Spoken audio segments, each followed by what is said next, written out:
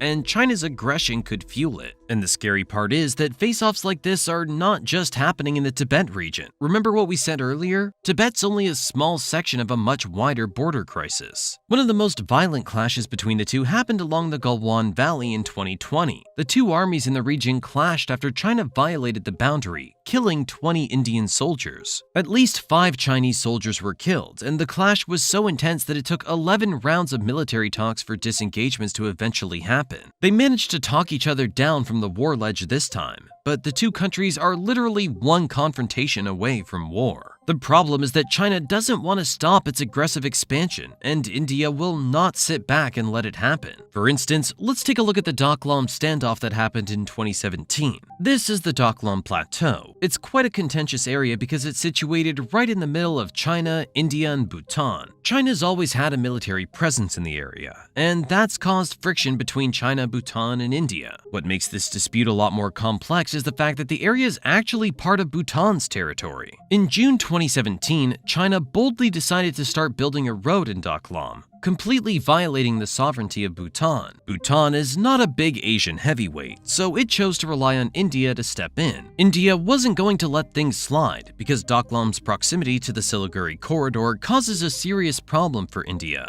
as the narrow strip connects its northeastern states to the rest of the country. The fight escalated when Indian troops crossed the border into Bhutan and blocked the Chinese engineers and workers from continuing with the construction. Things got intense, and there was a 75-day standoff where both sides stayed and refused to budge. After some negotiations, the standoff ended with the troops withdrawing and China stopping its construction. China has laid off the road construction, but as you can predict at this point, it's definitely been continuing with this strategy in Doklam. According to a recent report by Turquoise Roof, which is a Tibetan analyst network, China has built 22 villages and settlements within Bhutan's traditionally recognized borders. This construction began as early as 2023, and now approximately 7,000 Chinese people are in the territory. These numbers include officials, construction workers, border police, and most importantly, military personnel. When you've experienced China's aggression so consistently for all of these years, you understand that the only way to stop this superpower is war. Bhutan may not be able to stand up for itself, but India is willing to step in and put an end to China's expansion in the region once and for all. Prime Minister Narendra Modi's response to all of this is a sign that India is ready to fight. In an address to the nation, he stated,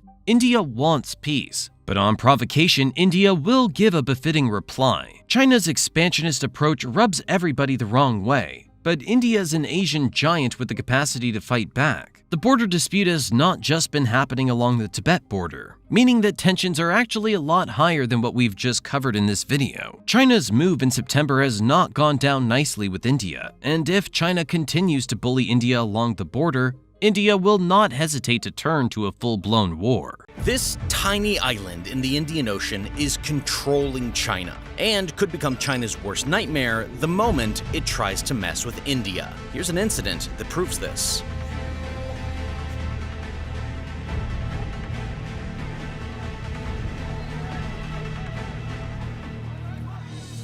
Indian Commanding Officer Colonel Santosh Babu, along with his team, set out to ensure that the illegally entered Chinese soldiers have moved back beyond India's patrolling Point 14 in the Galwan Valley region, and he found they had not. He asked them to evacuate the posts, but instead of evacuating, On the night of June 15, 2020, the Chinese, ready with massive reinforcements, attacked the Indian soldiers with iron rods and spikes and killed 20 soldiers. In retaliation, Indian soldiers killed 40 Chinese, and this was the first deadly clash in at least 45 years. And while this conflict was going on in India's Ladakh region, India silently played a masterstroke 3,900 kilometers, or about 2,500 miles away, in the Indian Ocean, near a choke point that, if India had blocked, could have brought the dragon to its knees in no time. Soon after the Galwan clash, the Indian Navy deployed its frontline vessels along the Malacca Strait. Around the same time, the Indian Navy, swiftly but quietly avoiding any public attention, sailed out its frontline warship for deployment in the South China Sea, where it was continuously maintaining contact with its US counterparts. In fact, these moves made China so uncomfortable that they raised objections about the Indian warship's presence during the diplomatic-level talks with the Indian side. But it's not what you think. These talks were not regarding some tensions in the Indian Ocean, but rather to ease off tensions in the Galwan region. But the question is, if both sides met to discuss resolving the conflict in Ladakh, why did China become so uneasy and raise objections about a move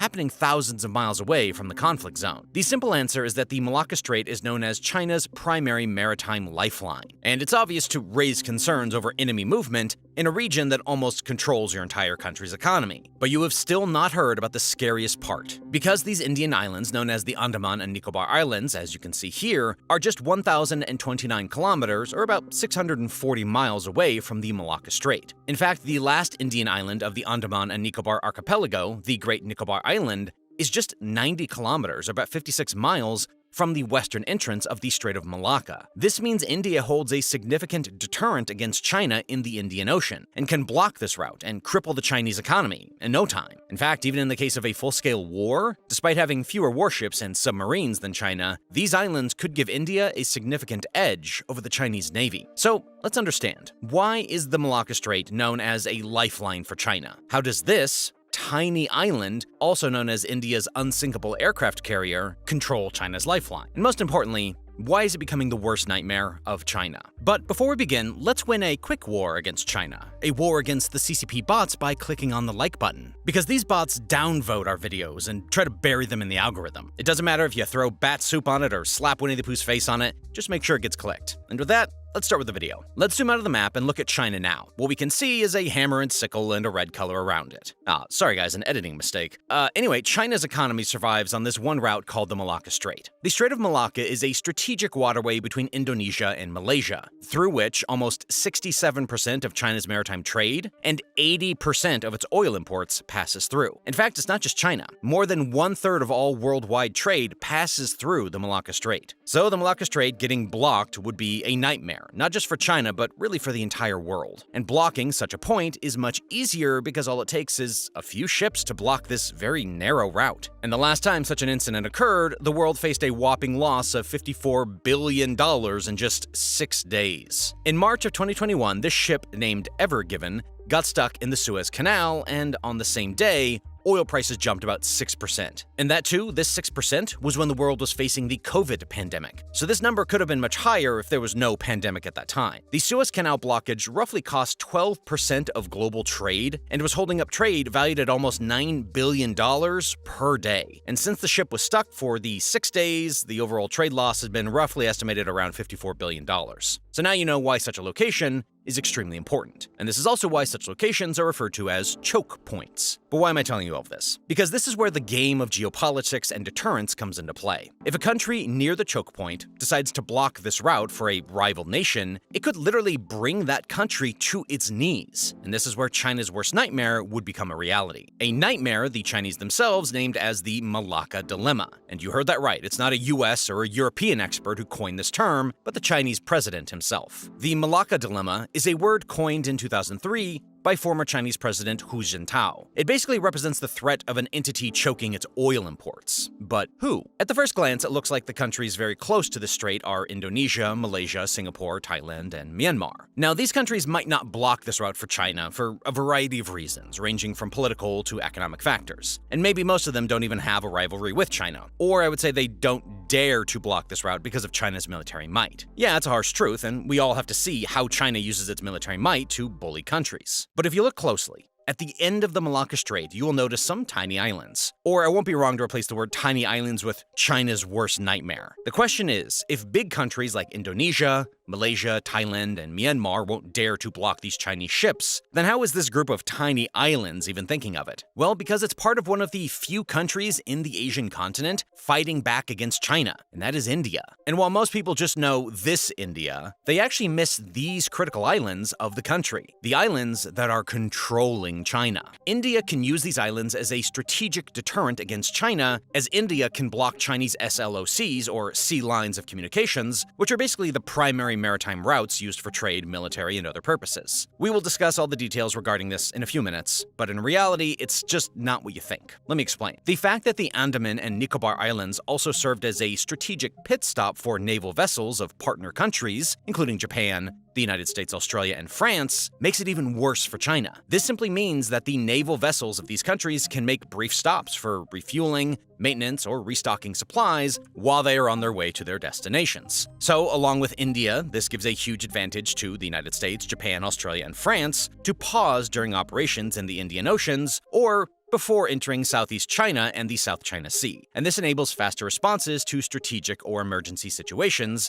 especially against China. And why China? Because we all know who is the most mischievous kid in the class. In fact, Sushant Singh, a senior fellow at New Delhi-based think tank, even said that in the event of a military clash between China and the US over Taiwan, the US could ask India for support from the islands. Secondly, these islands are also a very important part of a counter-strategy that India is using against the Chinese Belt and Road Initiative, which is known as the double fish hook strategy. This is a maritime strategy to strengthen India's military hold in the Indian Ocean. But what exactly is this double hook strategy? The first hook starts here, from the Andaman and Nicobar Islands, which extends to Sabang Port in Indonesia, Coco Islands and Australia, and ends at the Diego Garcia, which is the US military base in the Chagos Islands. And each of these entities have an agreement with India. This includes a port project agreement with Indonesia, mutual logistics support agreement with Australia, which basically says that India and Australia can use each other's military facilities. And lastly, we have an agreement with the US called the Logistics Exchange Memorandum of Agreement, also known as the LEMOA. Even this agreement enables both sides to use each other's military facilities. Now comes the second hook, which starts from the Doklam port of Oman, extends to the French territories and the Reunion Islands, and then to Mauritius. Now, if you draw a connecting line with all these points, you will see that even this hook ends at Diego Garcia. And even for this second hook, India has military agreements with Oman, France, and Mauritius. Because of these hooks, India has a very strong hold over the Indian Ocean. But for China, the biggest threat the Andaman and Nicobar pose, as we saw, is that they could play a critical role in blocking the Chinese oil supplies. But the most important question is, if we know that this is a threat for China, then China must have analyzed this threat way back, right? Then why is China not doing anything to counter this sword hanging over its head? Actually, they did, but here's why they couldn't do much about it. To understand the situation in China better, let's understand the geographical context of this region. If you see the Malacca Strait here, it measures just 1,100 kilometers. It's about 684-ish miles in length. In fact, this point near Singapore, known as the Phillips Channel, as you can see in this map, is so narrow that it is just 2.8 kilometers, or about 1 3/4 miles in width. And this is the narrowest part of the Malacca Strait. When it comes to the side near India's Andaman and Nicobar Islands, where China faces its biggest threat, the Malacca Strait is just around 400 kilometers, or 250-ish miles wide, between Banda Aceh in Indonesia and Phuket in Thailand. And for such a narrow width, it is way easier to block Chinese ships. In fact, Larry Bond, the renowned naval author, in a podcast said, and I quote, "If India wanted to cut off trade with China, all they would have to do is park a bunch of ships at the Strait of Malacca. And that's it. Nothing else is getting through that way." Now, if you look at the map closely, you might be saying, oh hey, there are so many other routes in the region China can consider, even if India blocks the Malacca Strait. For example, the Sundar, Lombok, and Makassar Straits in the Indonesian archipelago, and even other options like the Sibutu Passage or the Mindoro Strait. So in reality, there are a lot of other options to surpass the Malacca Strait, so just consider alternative routes and the problem is solved, right? Well, actually, the reality is far different. The first alternative is the Sunda Strait. It is 80 kilometers, or about 50-ish miles long, and 24-ish kilometers, or 15 miles wide on the northeastern entrance. And if Chinese ships passed from here, then the threat of facing Indian warships would decrease. east to a large extent, which is exactly what they need. But what is stopping it from becoming a full-fledged alternative to the Malacca Strait is something that isn't visible on the map, because in reality it has some serious drawbacks. The water in this region flows with powerful, fast-moving currents, making it difficult for ships to pass through safely. On top of that, its shallow waters prevent large ships that are over 100,000 dead weight tons from passing through safely. By the way, dead weight tons, or DWT, is the maximum weight a ship can carry safely, including everything on board like cargo, fuel, and crew. This limit prevents overloading, which makes the ship easier to control in the water. So its uneven seabed, strong currents, and depth limitations make it difficult for vessels that need over 18 meters of water depth to pass through this strait. On top of that, there are risks from many oil drilling platforms just north of Western Java, since oil drilling platforms create obstacles that narrows the passage even further and increases the chances of a collision. And this makes navigating the strait even more challenging. But surprisingly, the next alternative, the Lombok Strait, is wider, deeper, and even less congested than the Strait of Malacca. On top of that, unlike the Sunda Strait, the Lombok Strait has clear navigational channels without major obstacles. This makes it one of the safest routes for supertankers. While the depth across most areas of the Malacca Strait ranges from around 27 to 37 meters, and has enough minimum passage width of 2.8 kilometers or 1.74 miles, the Lombok Strait has a minimum passage of 18.5 kilometers and a depth of more than 150 meters. But this route could increase the shipping cost by around $220 billion per year, and this is for a very simple reason. The strait could add about 1,600 nautical miles, meaning ships would need an extra 3.5 days of travel at their usual speed of 14 to 16 knots. This longer distance raises transportation costs, making these routes less profitable for tanker companies. And for this reason, even this option is less popular than the Malacca Strait. The same is the case even with other alternatives we saw earlier. In fact, China might not even think of using the Sibutu Passage and the Mindoro Strait because they both lie in the Philippines, and we've already talked about how tense the relationship is between China and the Philippines. So, Malacca remains the only feasible option to travel from East Asia to Western Europe via the Suez Canal. I mean, at least for now. And I seriously mean it, because increasing global warming might open another route for China. And while the majority of countries consider global warming as a challenge, it's actually a good sign for a few countries, and China's one of them. You might ask, what has global warming got to do with an alternative trade route? In fact, this route is so efficient that ships passing through the Malacca Strait via the Suez Canal and then reaching to Western Europe have to travel a distance of around 21,000 kilometers, or about 13,000 miles, which takes about 48 days. And if the same ship uses the Northern Sea Route in the Arctic, the distance reduces drastically to 12,800 kilometers, about 1,000 miles, which is less than 35 days. So the Northern Sea Route, or NSR, cuts the distance by 39%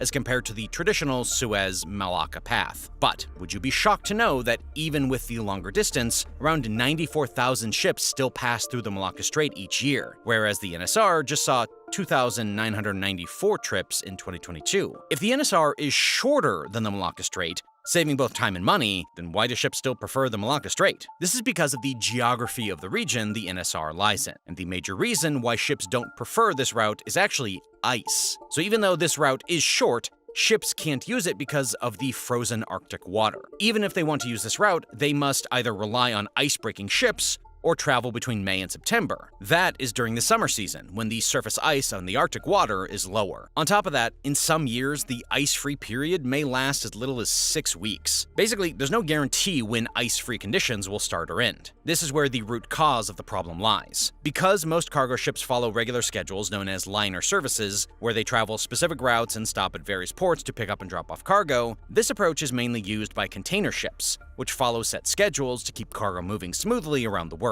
The global shipping industry relies on just-in-time delivery, meaning cargo arrives exactly when needed. And for this system to work, shipping companies need reliable, predictable routes, which is very difficult in the case of the Northern Sea Route. But in summers, even if a ship decides to take the NSR, it would have to face the ice drifting into their route due to winds and currents. Plus, Arctic weather can change quickly, with fog, poor visibility, and strong winds, making it hard for ships to stick to their schedules. Also, because of these environmental challenges, the insurance premiums for vessels operating in the Arctic are high due to the increased risk, and this adds on to the overall shipping costs. So, environmental changes, limited infrastructure, and a shortage of icebreakers are some of the major challenges that prevent ships from taking this route. So does this mean this golden route's dream is over for China? Well, probably not. Remember we mentioned about why global warming could be good for some countries? Well, as temperatures rise, Arctic ice will melt more quickly, extending the shipping window and making this route an increasingly attractive option for trade. In fact, from 1979 to 2006, the length of the ice-free season in all seas and straits in the Russian Arctic increased on average from 84 to 129 days. And this will keep increasing as global warming worsens. Additionally, according to the Canadian and American maritime experts, 2% of global shipping could be diverted to the Arctic by 2030, which could reach 5% by 2050. But the problem for China is that this change won't happen in a few years. It could take decades. In fact, analysts expect the Northern Sea Route to be ice-free by 2050, and a study on Arctic marine shipping by the Arctic Council estimates that the NSR will be navigable without icebreaker help by 2080, and that too is only for 90 to 100 days. But wait a second, I know what question just crossed your mind. It must be, will the NSR solve China's oil problem? Because even though it can help China with an alternative route for its exports to a large extent, when it comes to oil, China is still dependent on the Malacca Strait, right? Actually, the scary fact for China is that 80% of China's oil imports come from the Strait of Malacca. And this is something that the Northern Sea Route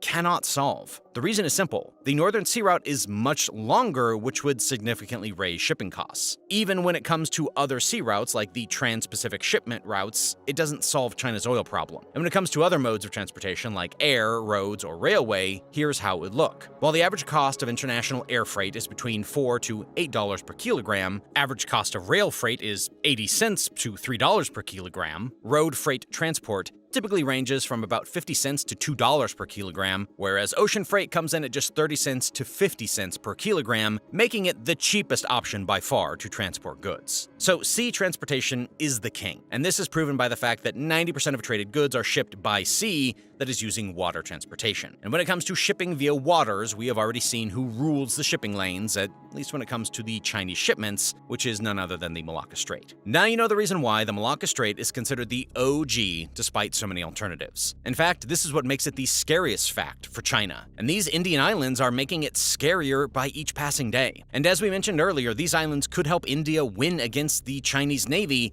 despite having a lesser number of ships and submarines. But how? As we've already seen that the Andaman and Nicobar Islands are very close to the Malacca Strait, and this serves as a threat to China. But what is India doing to make them more scary for China? The Andaman and Nicobar are 572 islands, with the Andaman group having 325 islands, while the Nicobar group has 247 islands, out of which only 38 of them are inhabited. This line is known as the 10-degree channel, which is approximately 150 kilometers or about 93 miles wide, and 10 kilometers or about 6.2 miles long, separating the Andaman and Nicobar Islands. And here, channel basically means a narrow stretch of water that connects two larger bodies of water, like seas or oceans. The 10-degree channel, also known as the Great Channel or Grand Channel within India's EEZ, is one of the world's busiest trading routes. If India were to block the 10-degree channel, it could pose a significant threat to China by disrupting Chinese access through this area. This strategic position allows India to control or limit movement, which could impact Chinese maritime operations in the region. Similarly, even the 6-degree channel could play a major role in countering China. Why? Because these channels sit near one of the most critical sea line of communications that China uses for trade and oil imports, which is the Malacca Strait. In fact, over 60,000 commercial ships pass through these 6-degree and 10-degree channels each year. So along with Malacca Strait, even the 6-degree channel is one of the main 9 choke points controlling access to this area. In fact, you may be surprised to know that even submarines are said to surface while passing through this checkpoint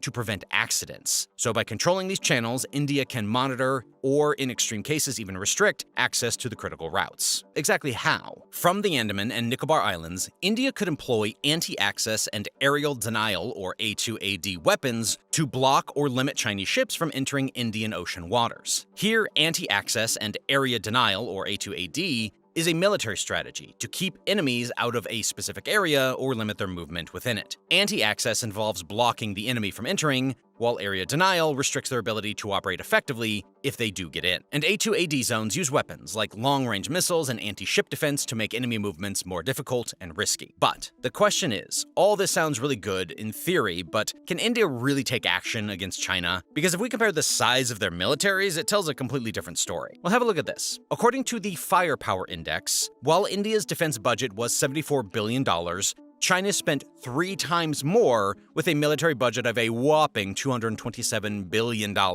In fact, according to a US think tank, China is spending over $700 billion a year on defense, over 3 times the country's publicly stated budget. And if we specifically compare the navies of these countries, while China has 2 aircraft carriers, 3 helicopter carriers, 49 destroyers, 42 frigates, 72 corvettes, 150 patrol vessels, and a whopping 61 submarines. On the other hand, India has 2 aircraft carriers, 0 helicopter carriers, only 12 destroyers, 12 frigates, 18 corvettes, 137 patrol vessels, and 18 submarines. So clearly, China is ahead in numbers. And I actually mean because in quality, this is how it looks like. But anyways, hypothetically, even if India blocks these choke points for China, China can use its military might to fight back and easily break the blockade. Or if we consider a second scenario, where India and China go to war, the Chinese Navy would easily outnumber the Indian Navy and get an edge in the Indian Ocean region, right? In reality, these numbers are misleading. And second, India has a major advantage over China that these numbers aren't showing us. But why did I say that these numbers are misleading? Because in case of an Indo-Chinese war, China can never deploy its entire navy against India because that would be a huge blunder. The reason they won't do this is because they would still have to keep a sufficient number of naval fleet in their home waters to safeguard themselves from a possible US-Japan attack. However big the threat is in the Indian Ocean region, China's primary goal will always be to maintain its presence in the South China Sea and the East China Sea. But even if China deploys a significant number of its naval fleet against India, it would be very difficult to win against India because of the geographical edge that India has. You see, the conflict will take place in the Indian Ocean region, which is actually India's home waters. And this one single fact would give India 3 major advantages over the Chinese Navy. Number 1, India would have access to short routes to potential scenes of battle. Number 2, the Chinese Navy would have to travel long distances to access the Indian Ocean, and history has proven that going a long way from home and traveling a long distance for a battle is itself a disadvantage. So short distance always favors the defender and becomes disadvantageous for the aggressor. Number 3, battles over long distances put a lot of strain on resources and create tough logistical challenges. For example, refueling ships. Also, China will always have to maintain a stock of ammunition, fuel, and other war components. And this would be challenging. Whereas for India, this won't be a big challenge. Also, the Andaman and Nicobar Islands would play a critical role, as the military installations there could help keep the Chinese Navy away from mainland India. And this is because the Andaman and Nicobar Islands are 1,200 kilometers, or about 745 miles away from mainland India.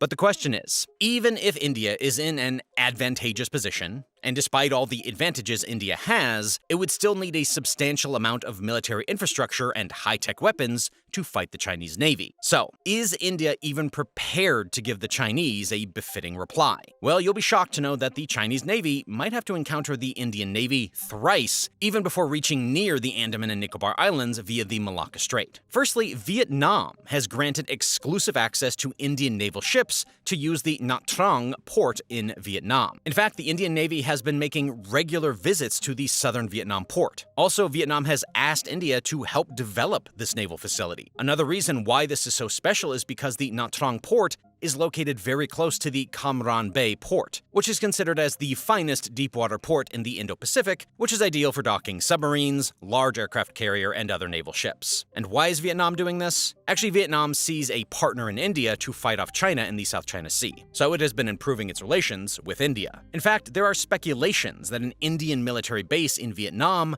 might be possible at Cam Ranh port. On the other hand, India and Singapore have signed a bilateral agreement that grants Indian naval ships access to logistical support, including refueling, at Singapore's Changi naval base. So this allows the Indian Navy to maintain a strategic presence near some of the narrowest points of the Strait of Malacca. Next, as we already saw, we have an Indian military base at the Sabang port in Indonesia. Indonesia has agreed to give India economic and military access to the strategic island of Sabang, also known as Hue Island. This was a big deal because this island is located just 710 kilometers, about 440 miles, southeast of the Andaman Islands, and less than 500 kilometers, also 310 miles from the entrance of the Malacca Strait itself. And now finally comes the Andaman and Nicobar Islands, a strategic military asset for India. These islands are home to the only integrated tri-service base of the Indian Armed Forces. This simply means that this is India's only military base where the Army, Navy, and Air Force all work together as one unit. Also, various Indian military leaders have described the islands as an unsinkable carrier. But why? If you have seen an aircraft carrier, it is like a mobile airport in the sea, which allows fighter jets to take off for operating far from the land. And this helps a country extend its reach across the ocean. But in the case of the Andaman and Nicobar Islands, these islands are already located at the most strategic location,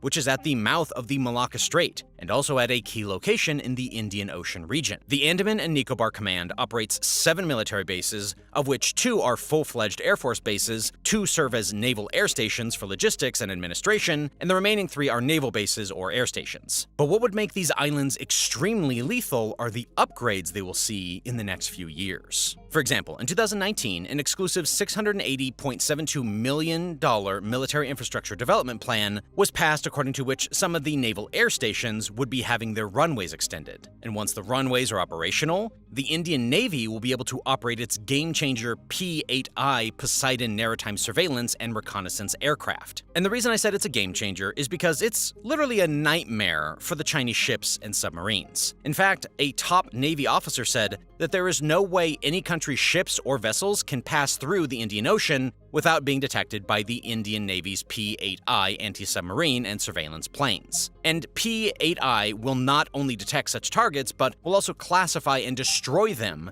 by using torpedoes, depth charges, and missiles. Here, depth charges basically are explosive devices designed to combat submarines. Once fully completed, this investment will allow India to station infantry soldiers, missile batteries, more warships, and drones in the Andamans. To make the bases more lethal, the Indian Air Force has also deployed Su-30 MKI and Jaguar strike jets, along with some of the most advanced surface-to-air missiles in the Andaman and Nicobar Islands. Additionally, the inauguration of the Chennai, Andaman, and Nicobar undersea internet cable would play a critical role in communication. The high-speed internet connects 7 remote islands, which not only gives people better access to communication, but also helps the military by providing reliable communication channels for strategic purposes. Additionally, the Indian Navy has aimed to increase its fleet from 140 to 200 warships by 2027. But surprisingly, it's not just India preparing against China in this region. Japan, the United Kingdom, and Australia have teamed up with India in countering the Chinese submarines. This is because there have been reports that India might consider installing the Japan-US-developed fishhook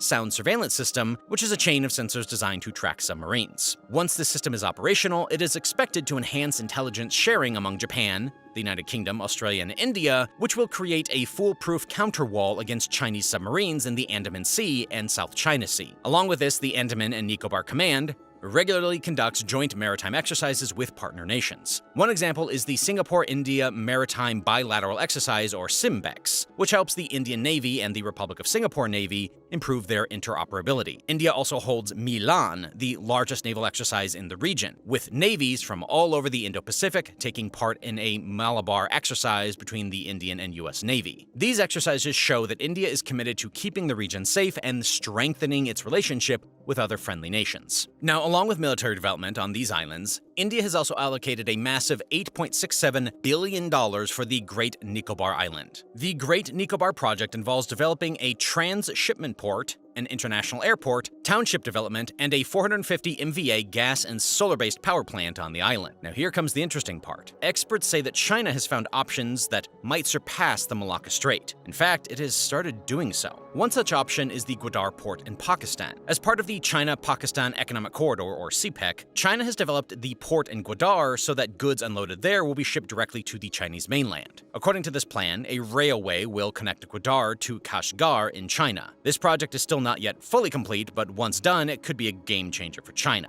Why? Because while the shipping routes from the Middle East to China via the Malacca Strait is about 12,000 kilometers, or about 7,500 miles long, this sea-land-based corridor via Gwadar port is basically 3,000 kilometers, or about 1,800 miles. So it not only secures and reduces the passage time for China energy imports, but it would also provide a shortcut to China. So China has been working extremely hard to make this project a success. And that's because completing it won't won't be easy, like at all. The locals in the region are revolting against the Chinese. In fact, the whole region, known as Balochistan, is a highly unstable region. And this is not only about China and its projects. The rebel groups in this region are also against the Pakistani army. This is because Pakistan have never focused on the development of the Balochistan province, even though they keep extracting natural resources from the region. So even China faces the wrath of their anger. In fact, Pakistan also deployed about 12,000 soldiers to protect the Chinese workers, but still the attacks have not stopped on the Pakistani army and the Chinese workers involved on various infrastructure projects linked to CPEC. But even if China built up the infrastructure successfully, well, they might not be able to sustain it. The landscape and terrain along the proposed route passes through the Karakoram range, which is prone to frequent earthquakes, landslides, and most importantly, extreme temperatures. So there's a risk of transportation and most importantly, the risk of oil passing through the terrain of getting frozen. And even if they did, their transport costs would increase significantly. It is estimated that transport of a barrel of oil through the sea route could only cost about $2, while this pipeline could cost somewhere between $12 to $15. Now, this might work in emergency situations, but it's not a sustainable long-term solution. Another reason why this port could fail is it passes through the Pakistani-occupied Kashmir, which is a highly unstable region and is also not even a part of Pakistan's territory. It is an Indian region, which is illegally occupied by Pakistan, and so the threat of India recapturing this region would always be looming on China's head. And if this happens, China's billions of dollars worth of investment might go in vain. Another idea China had was to build a canal through Thailand's Kra Isthmus Canal, but it is still far from being a real option because the canal would give China control over Thailand, something Thailand would likely never agree to. One of the successes China has had is the Myanmar oil pipeline to Kunming in China. This is an 1,100-kilometer oil pipeline from Myanmar to Kunming, with a possible extension to Chongqing, with an additional transportation capacity of 22 million tons, or 442,000 barrels of oil per day. Although it's a big success, the oil still passes through very close to Indian waters, making it vulnerable to a potential blockade by the Indian Navy. For now, only time will tell who will emerge as the winner of this India-China tussle. It's June of 2020. The Galwan Valley becomes the battleground for a fierce clash between Indian and Chinese soldiers.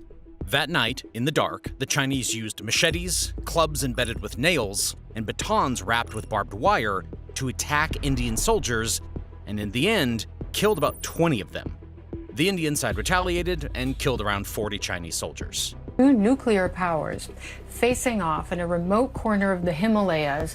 Monday, Indian and Chinese soldiers fought on disputed land using stones and bamboo poles. This was a turning point. The situation was tense and relations were never the same for these Asian powers ever since then. The Galwan clash? It wasn't just an isolated incident.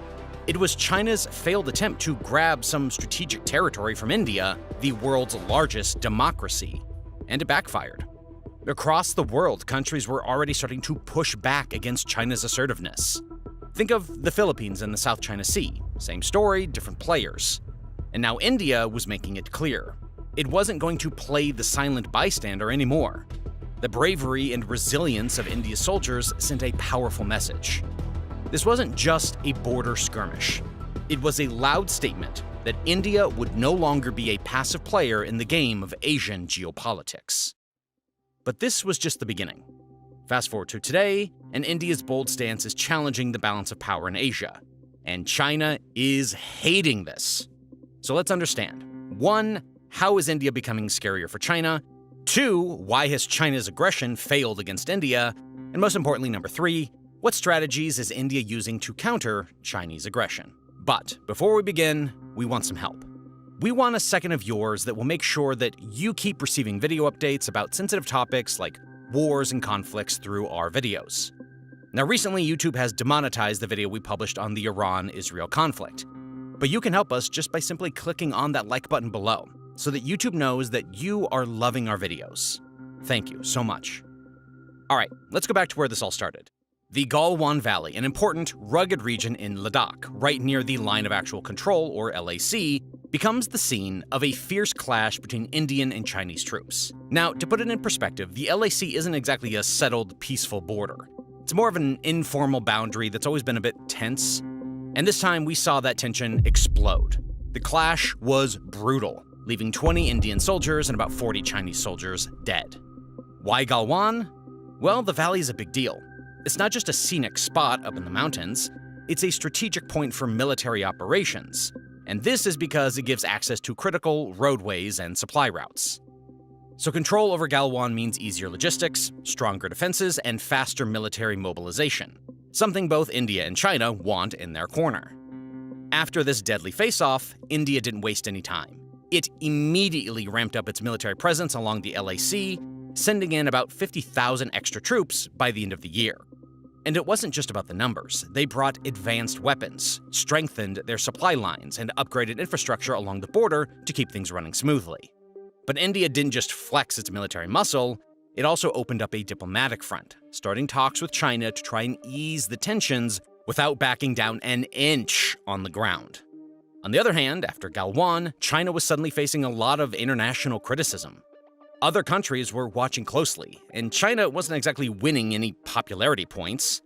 The isolation and criticism started to make China rethink its approach. And finally, by early 2021, China started pulling back troops and easing off the aggression. But what did India achieve with all this? Well, a pretty strong message that its military was more than ready for any threats at its border. Now, the Galwan clash didn't just put India on high alert, it marked a real turning point in how India views its security along the LAC. After seeing just how risky an unguarded border could be, India realized it was time to ramp up its defenses. And this wasn't just about responding to one incident, it was a shift towards a more proactive defensive stance. Since Galwan, India has made some serious upgrades. Surveillance was totally revamped. Advanced drones now patrol the skies, and reconnaissance efforts have been strengthened to track any movement along the LAC in real time. Fast forward to 2024, India's approach has only become more vigilant, with enhanced monitoring systems and a strong focus on preventing any future incursions. So does this mean China has given up and won't repeat this in the future? Well, actually, probably not. Its territorial ambitions aren't going anywhere, and sooner or later it will show its true colors.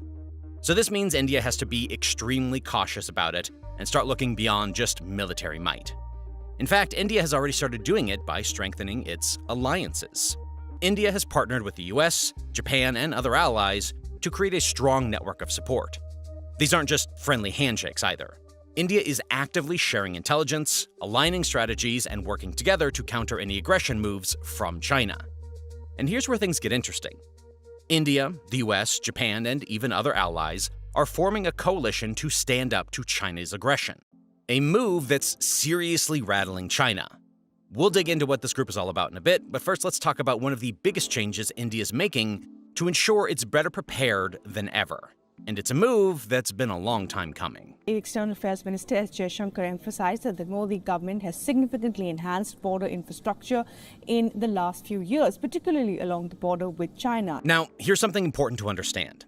You could have the best trained soldiers and the most advanced weapons, but without solid infrastructure, all that power can add up to nothing. Just trying to mobilize troops or send ammunition up huge mountainous roads without the proper pathways in place, it's a recipe for disaster. And India knew that it had to change. So in 2024, India is making some serious moves to build up its infrastructure along the border with China. The government has allocated a huge $6 billion budget for these projects, covering everything from roads, railways, and airstrips. And do you want to know one of the biggest plans in motion? A 2,000-kilometer network of strategic roads designed to connect military bases to remote, hard-to-reach areas in the Himalayas and along the LAC. This network is more than just roads. It's India's lifeline for rapid response, allowing troops and supplies to reach critical areas faster than ever. With these upgrades, India's military readiness gets a real edge. Quick troop mobility means that if anything kicks off, Indian forces can respond in a fraction of the time it would have taken before. And you better believe China has noticed. They've reacted by speeding up their own military presence along the border and reportedly pumped around $5 billion into their own infrastructure near the LAC, building new roads, railways, and facilities. It's no surprise that tensions have spiked, with skirmishes and a major standoff flaring up in late 2023 in eastern Ladakh. But it's not just about military might. This infrastructure boost is also bringing benefits to the local economy. For the border regions, these new roads and railways mean more market access, easier transportation, and an increase in employment opportunities. Here are some of the biggest projects India's been doing with its infrastructure along the border. Firstly, there's the Ladakh Connectivity Project, which is basically all about making it easier to get military bases in the region. And then there's the Bilaspur-Manali-Leha rail link, which will make it so much faster to move troops around. Super important when you're dealing with these remote areas, right? Plus, they're even building new airstrips in Ladakh, including one near the Pangong Lake, which will help get soldiers and supplies where they're needed in no time. But that's not all. The Border Roads Organization, or BRO, is working on improving a bunch of roads, and they're even digging tunnels, like the Sela Pass Tunnel, to make getting to Arunachal Pradesh easier. All these projects are going to make it way faster for India to move its military in case of an emergency. On top of that, India is also setting up new military bases in Arunachal Pradesh and Ladakh, while upgrading the ones that are already there. And they're boosting communication systems, like better satellites to keep in touch during military operations. And in Arunachal Pradesh, there are even hydroelectric projects happening, which will give energy to the region and help the local economy grow. The big picture here is that all of this is part of a plan to create something called the Northeast Economic Corridor.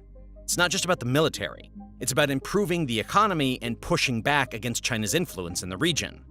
Pretty clever, right? But wait, if you step back and look at the bigger picture, India's defense and military strength, it's getting pretty impressive. India's defense budget in 2024 shot up to about $75 billion, which is a big jump from $65 billion in 2023. That's a 15% increase, which shows how serious they are about modernizing their military and being less reliant on other countries. And part of that is through Make in India, which is encouraging the country to build its own weapons and defense equipment. They've already set aside $12 billion to buy advanced military gear like fighter jets and naval ships. Now, here's where it gets really interesting. India is forming alliances with a lot of countries to get better military tech. India is working with countries like the US, France, Russia, and Japan. And China?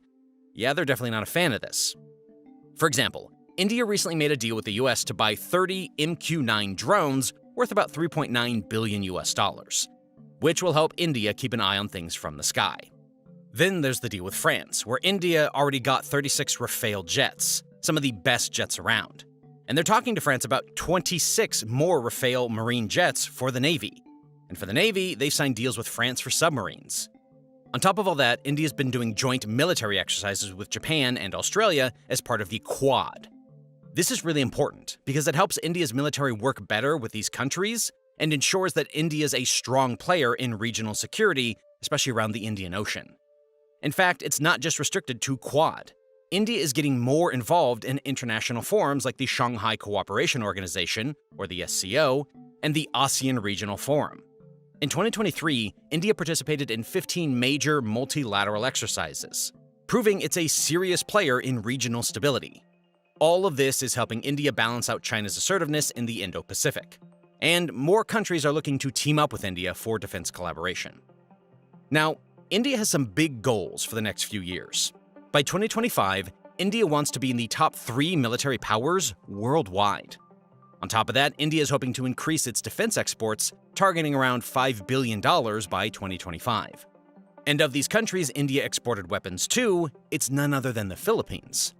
It's a weapon that could serve as a major deterrent for the Philippines against China, because what the Philippines have been facing is nothing short of harassment from the CCP. Take a look at this. Violent confrontation captured by Ivan Watson, who was with the fleet for 48 hours. And you can see China's ships become aggressive. They swarm and they harass the U.S. allied ship, blasting water cannons that were so powerful that the windows shattered. So to counter this harassment, the Philippines decided to procure BrahMos missile systems from India. In January of 2022, the Philippines concluded a $375 million deal with India for 3 batteries of shore-based anti-ship variant of the BrahMos. And this is going to be a game changer for the Philippines.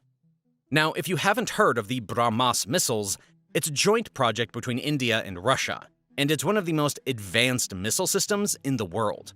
It's a supersonic missile and can travel at Mach 3 speed, which means that it can travel at 3 times the speed of sound, and this makes it almost impossible to intercept. It has a range of about 400 kilometers, which means it can hit targets from pretty far away, and it can be launched from land, sea, or air. And this weapon gives the Philippines some serious firepower to defend their waters against China. But that's not all. The Philippines is also boosting its military budget by 12% in 2024, pushing it to around $5 billion. They're looking to strengthen their armed forces even more, which includes flying drones and advanced naval systems, to keep a close eye on things in their territory. This is all a part of their plan to assert their sovereignty, especially with those ongoing territorial disputes in the South China Sea. China is definitely not happy about this. They see the Philippines getting BrahMos missiles as a big deal. For China, this is a shift in the military balance of the region, and it could make them lose some of their control over the South China Sea. So naturally, China has stepped up its game by increasing its military presence, doing more naval patrols, and holding military exercises near those disputed areas. Diplomatically, China has made it clear that they don't want things to escalate, sending out some pretty stern warnings to the Philippines. Now, the BrahMos missile system, as we saw, is actually a pretty big deal for the Philippines, especially when we look at the regional security scene in Asia. Why? Well, compared to a lot of other missile systems out there, BrahMos is fast and seriously accurate. Take China's DF-21 missile, for instance. It's slower and follows a pretty predictable path. Well, adding BrahMos to their defense lineup, the Philippines is sending a clear message. They're prepared to protect their territory and hold the line on regional security. And it's not just about the Philippines. India, as a defense supplier, is making some serious moves in Southeast Asia. The Philippines was the first to buy the BrahMos system, but now countries like Vietnam and Indonesia are showing interest too. It's kind of a win-win. India builds stronger connections in the region, and these countries get the means to defend themselves. China won't have as much if these nations have the firepower to hold their ground. For India, these sales strengthen the defense industry and, in the big picture, contribute to a more stable region, where countries can handle external threats on their own terms. This shift boosts India's influence and keeps China on its toes as it adapts to this challenging security setup. But not all weapons cause physical harm.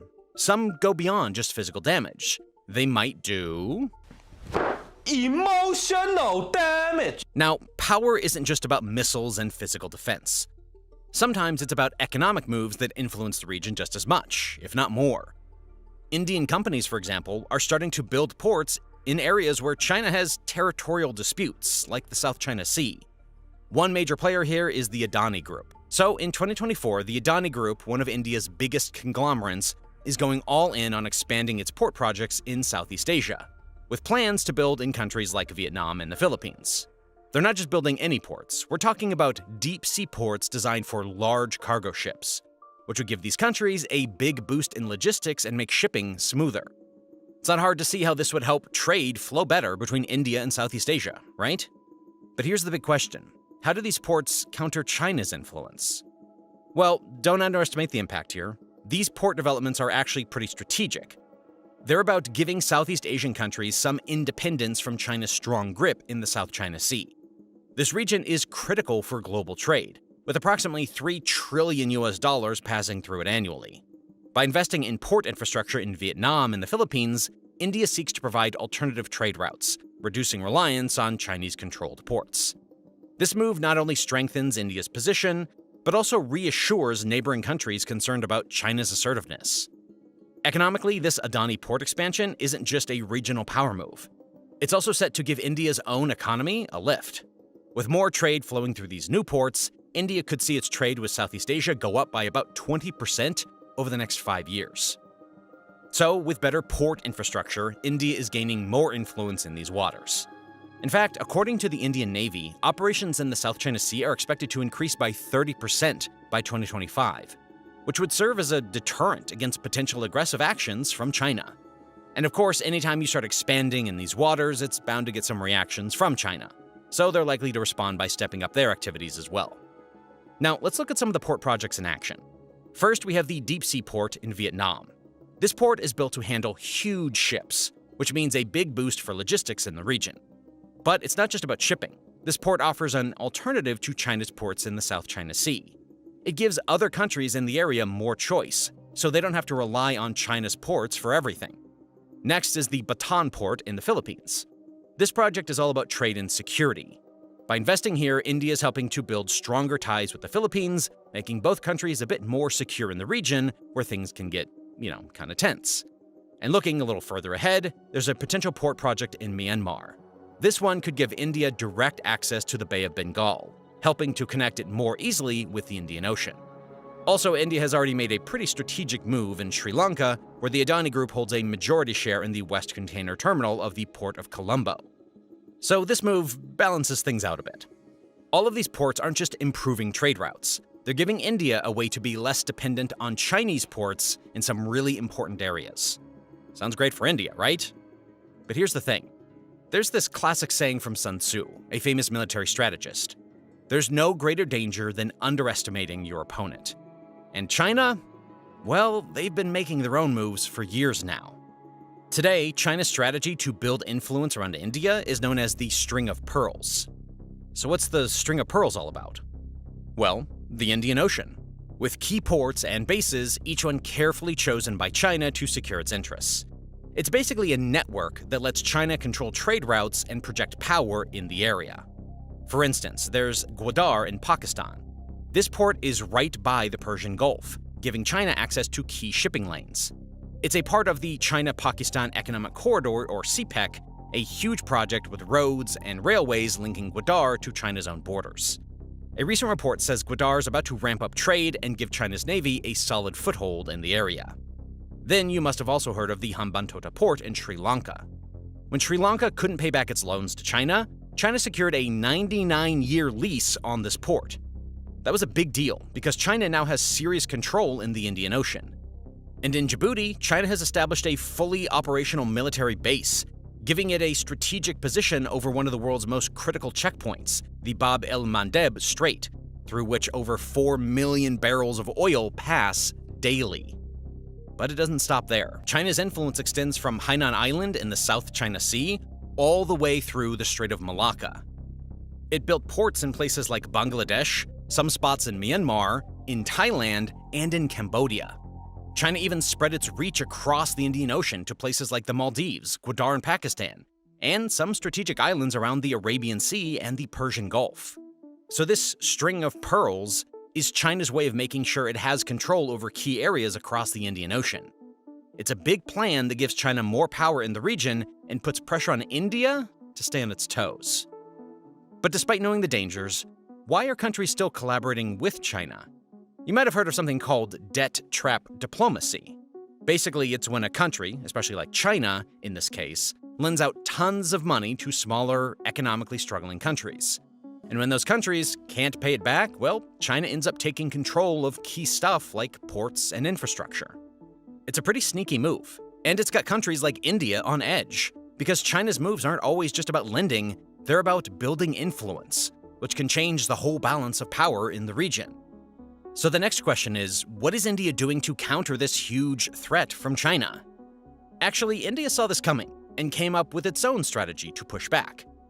It's called the Necklace of Diamonds strategy. I know, this sounds like some James Bond stuff, but it's real, and it's all about keeping China's influence in check. So what exactly is this strategy? India's been building up ports, setting up these coastal surveillance radar, or CSR systems, to keep an eye on China's navy, and even forming closer military bonds with a bunch of other countries. Part of this whole approach is what India calls its Act East policy. Basically, this is a fancy way of saying, let's link up with our neighbors in Southeast Asia. And it's working. India's got military agreements now with countries like Vietnam, Japan, and even Indonesia, all aimed at balancing out China's moves. Now, let's talk about some of the actual projects that India's been working on. Firstly, it's the Chabharar port in Iran. It opens up a new route for India to reach Central Asia, completely bypassing Pakistan. And it's just across from China's Gwadar port, so it's not hard to see the strategy here. Then there's the deep-sea port of Sabang, Indonesia, which sits right by the Strait of Malacca, which is one of the most critical choke points. In fact, India's got access to the Changi naval base in Singapore, also near the Malacca Strait. India is also building up a port in Sittwe, Myanmar, modernizing another one in Mangla, Bangladesh, and it even has access to the Chittagong port. They've also set up an agreement to use naval facilities in Oman, which is super close to the Strait of Hormuz, where over 30% of global oil exports pass.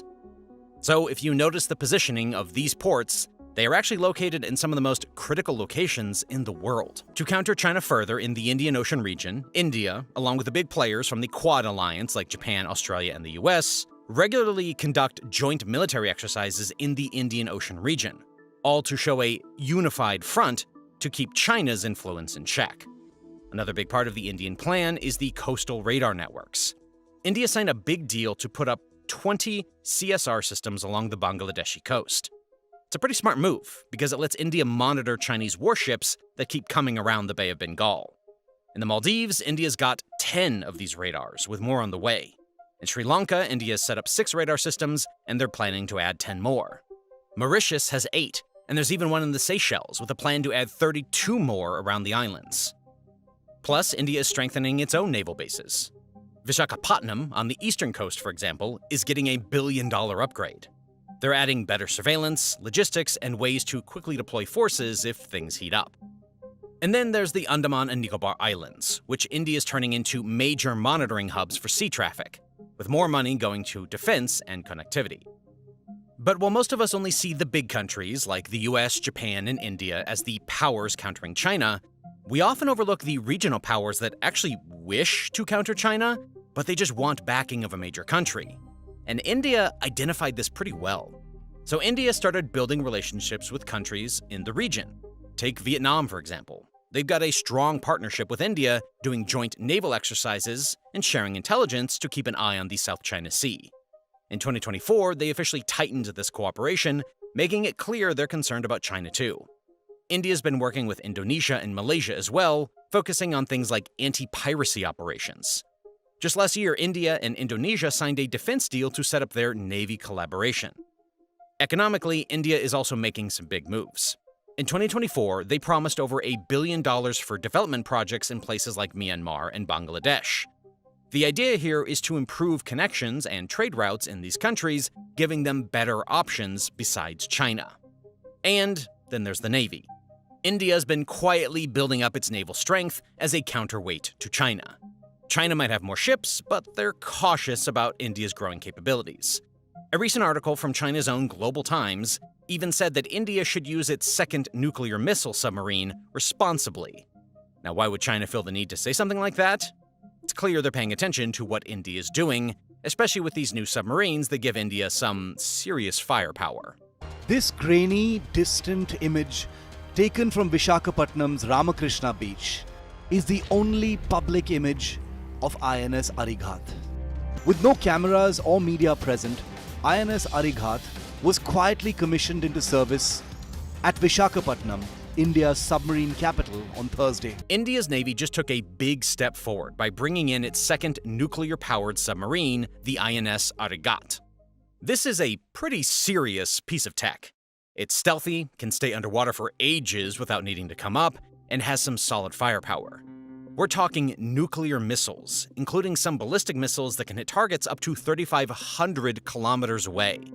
That means that even in the worst-case scenario where all of India's land-based nuclear weapons are wiped out, this sub can still strike back from the sea. It's a big deal for India's defense game, especially with the way that China's been moving in the region. Right after the INS Arighat joined India's fleet, China started ramping up its military drills in the South China Sea and the Indian Ocean. Last year alone, China's been busy with a bunch of naval exercises, rolling out everything from aircraft carriers to submarines, probably to remind everybody about who's boss in the region. But India's picking up on that too. To take this further, the Indian government has allocated nearly $4 billion into the Navy for the 2024-2025 budget year.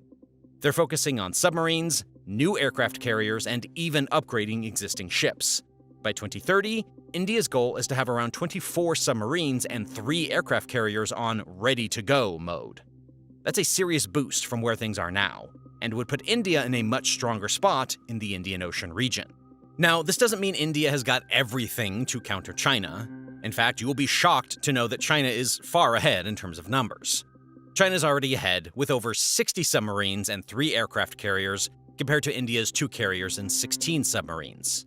The difference really highlights how much India is trying to catch up to keep things balanced in the region. Both sides are constantly watching each other, and every move matters, especially as tensions rise over who gets to call the shots in these waters. India isn't doing this alone, though. In 2024, India joined forces with the US, Japan, and Australia in a big naval exercise under the Quad framework. Over 4,000 Navy personnel took part. These exercises are a way to make sure that if things get tense, these countries can work together seamlessly. And looking forward, India's strategy goes beyond just adding more ships. The Navy is pushing into tech areas like unmanned underwater vehicles and advanced subs, aiming to stay sharp and ready for anything. But the challenge is real. China's strategy of building closer ties with smaller, economically weaker nations in the region gives it a bit of an upper hand in influence. So while India's making progress, there's still a tough game ahead. For a decade, the country's ambitious Belt and Road Initiative has been a prominent lever of its trade and foreign policies. By funding major infrastructure projects around the world, Beijing can help its own companies on the one hand and improve relations with countries far and wide on the other. Next, India's take on China's Belt and Road Initiative, or BRI, is a pretty important part of how India is trying to keep China's influence in check, especially around our neighborhood. So, a quick background. China kicked off the BRI back in 2013 with a big goal: to set up a massive network of trading routes and infrastructure projects across Asia, Europe, and Africa. They're pouring money into roads, railways, ports, you name it. On the surface, it's all about boosting global trade, but India's been side-eyeing it from the start. The main worry? China's getting way too close to our borders and to countries we're trying to maintain good relations with.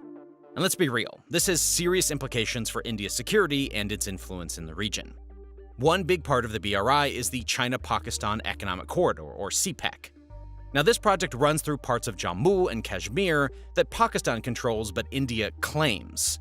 So yeah, India's not really cool with this. They've made it clear that CPEC crosses a line when it comes to India's territorial integrity.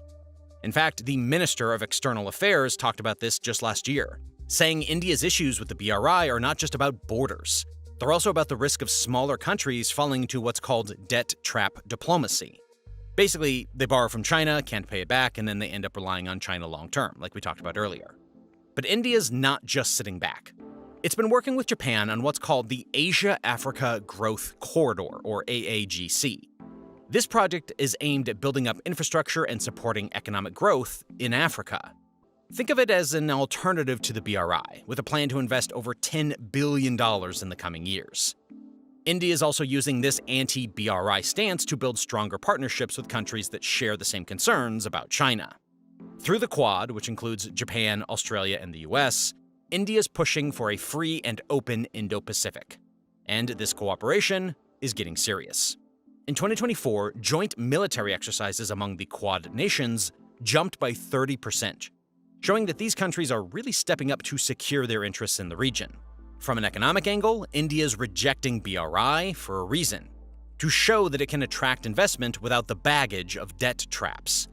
India's foreign direct investment in 2023 was around $84 billion, which shows that investors are feeling confident about India. The government's also focusing on being transparent and sustainable with infrastructure projects, which is a big plus for countries that don't want to get caught up in China's aggressive financing. On top of that, we've got the Act East policy. It's all about boosting connections with Southeast Asia, especially for India's northeastern states. Then there's the big picture. India's anti-BRI stance is basically a way of saying that it's for a multipolar world, where power isn't dominated by just one or two big players. India wants to keep the region balanced, not just for its own benefit, but for the smaller nations that feel the pressure of China's influence. And here's a recent move that's making waves. India's decided to lease Sri Lanka's Matala airport. This airport's not just any location, it's close to Hambantota, where China's got a big port. Matala's been struggling with low traffic since it opened in 2013. So India, well, they saw an opportunity here. In 2023, Matala Airport saw around 1.5 million passengers, and with India's involvement, that number is expected to rise. With better trade connections and air traffic, India is setting itself up as a solid competitor to China in the region. Over the next decade, India is looking to boost its position in South Asia, focusing on things like infrastructure, trade, and of course, security. The whole Matala Airport deal is a pretty big part of that, especially since it's also a move to balance China's growing influence in the region. And speaking of China, India isn't the only country trying to push back. Actually, in 2007, a group of some pretty powerful countries came together specifically to counter China's influence in the Indo-Pacific. If you've heard of it, it's the Quad Alliance. They basically want to make sure that the Indo-Pacific stays open and free. Countries can trade, navigate, and move around without worrying about any country, like China, trying to throw their weight around. According to the US State Department, the Quad isn't just about military stuff. It's also focused on things like climate change, economic growth, and pushing back against growing authoritarianism in the region. One of the major things that makes the Quad really powerful is their joint military drills, like the Malabar exercises. These drills bring together all 4 countries' naval forces, and in 2022, they had over 20 ships and submarines involved. It's basically a flex to show that their combined naval power is big enough to challenge China's expanding fleet. But it's not just about flexing military muscles. The Quad countries are also strengthening their security ties. For example, in 2023, India signed a $4 billion deal with the US to upgrade its air defense. It's a huge deal, and it shows just how much trust there is between the two countries. Japan and Australia are also a part of the mix. They share intelligence and do joint training exercises, which makes the security network even stronger. All of this makes it way harder for China to just push its agenda around the region. On the economic side, things are looking pretty good for the Quad countries. They're doing more business with each other, especially in tech and defense. For example, India's trade with the US hit $165 billion in 2023. And India's defense budget also jumped to about $76 billion US. Japan and Australia are upping their defense spending too. So together, the Quad countries have a combined defense budget of nearly $200 billion. All of this is putting some real pressure on China. The Quad has been really active in trying to push back against China's moves in the South China Sea, where China's been trying to expand its naval presence. To keep international waters open, the Quad has been doing these freedom of navigation operations. And the US Navy actually reported that these operations have gone up by 50% since 2021. Obviously, China's not happy about this. And here's the twist. The Quad might actually grow. Countries like South Korea and Vietnam are already looking at getting closer to the alliance. So if more countries join, it could make the whole group even stronger, and that could be a big problem for China. Some experts are saying that an expanded Quad could really shift the balance of power in the region and put more pressure on China's ambitions. So, it's only a matter of time before we see who will dominate the South China Sea and the Indian Ocean.